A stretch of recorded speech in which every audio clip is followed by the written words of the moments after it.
Joining us now here from the booths courtside at the Cranbrook Tennis Classic, the first man through to round number 2, the 2024 NCAA singles champion. It's our old friend Michael Zheng. Michael, first of all, congratulations on the straight set victory today. Talk me through the match. It was a little bit of a slow start, if you don't mind me saying, but feels like you really found your rhythm there at the end of set number 1, and curious what you thought of your level today.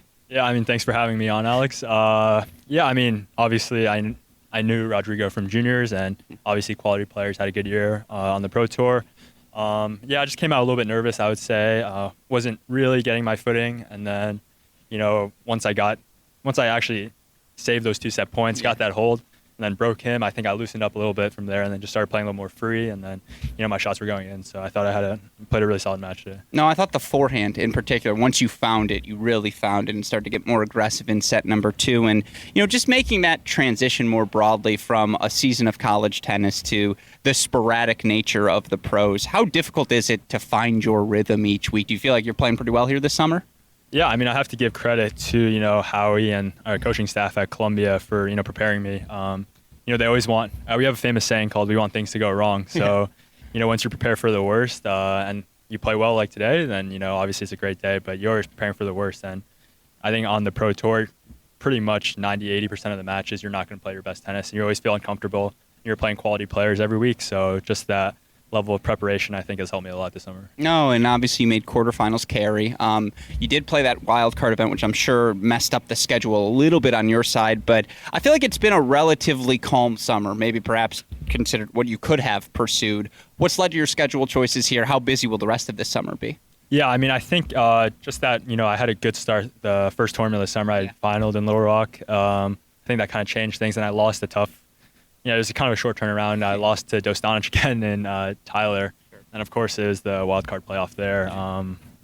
He played really well, like 2 weeks in a row, credit to him. I'm just trying to play as many challengers. I got the ranking up there, and then use the accelerator wild cards when I can. So I have 3 weeks in a row now, up until Chicago before preparing for qualies. So I think it's been a good summer so far. Yeah, no, absolutely. You mentioned that Little Rock final, of course, as well. I think you're at a career high at somewhere around 450 as we enter the week, which, of course, congratulations, my friend. Job well done. But just in general, obviously, you've had the opportunity now a couple of summers to play these challenger events and get your footing at the pro level.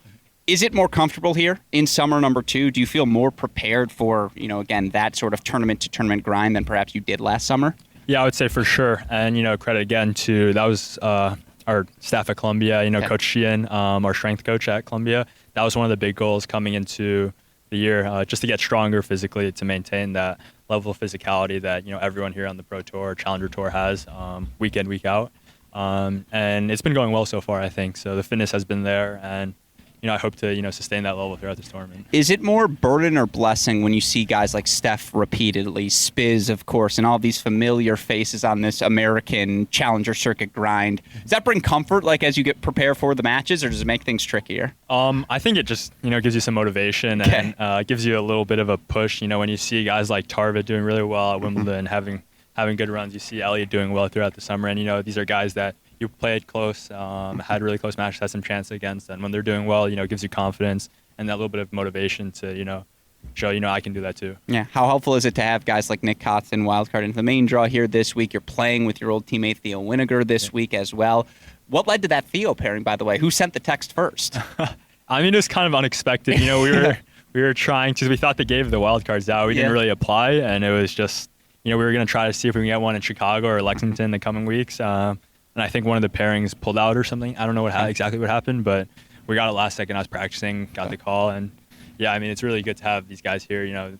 Theo was watching, Nick was watching, supporting. So, it's always great to have your teammates and people here supporting. Yeah, obviously Theo wins that wild card doubles. You make the finals in singles, means guarantees you a spot in that U.S. Open qualifying.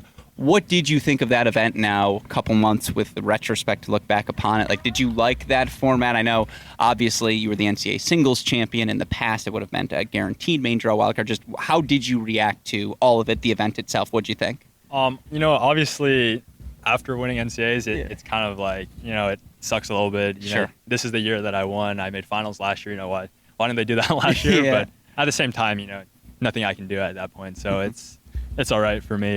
Just focusing on, potentially, winning the wild card points race, and then getting the main draw wild card from there. So hopefully I can do that and just focus on, improvement. I think Howie will like that answer. It's a very good answer from you, my friend. And, certainly given that when you want to play pro tennis, you've obviously played a bunch of pro events this summer. What does your fall schedule look like? Is it going to be the same NCAA path? You going back to Columbia for the semester? Just what does that look like as you get ready? And by the way, this is going to kill me to say, ready for your final year of college tennis. I might cry.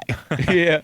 Yeah, I mean, I'm looking to go back as of right now. Sure. I have one more year to go, so might as well finish, get the degree, and then give the pro tennis a shot. I hope to play maybe some collegiate events, and then some mainly pro challenger events when I can. Try to just get the ranking up there, so next summer I'm not just like defending the entire time, and then have some room to get in the challenger as well. Yeah. No, it's always, there are rumors that you start strong in Little Rock, as I think Nishesh did last year. I think Shelton did it the year before that. It's always a good prelude to a big summer ahead, and certainly hopefully this week will be just one stop along the way. So Michael Zheng, congratulations on the round 1 victory. Always good to see you, my friend. I heard, by the way, your dad is in the coaching box for Nick this week. Is this true? Yeah, it's true. I mean, he's on court with Nick right now. I love that. Well, I'll let you get out there as well. Congratulations, my friend, on a job well done. Thank you.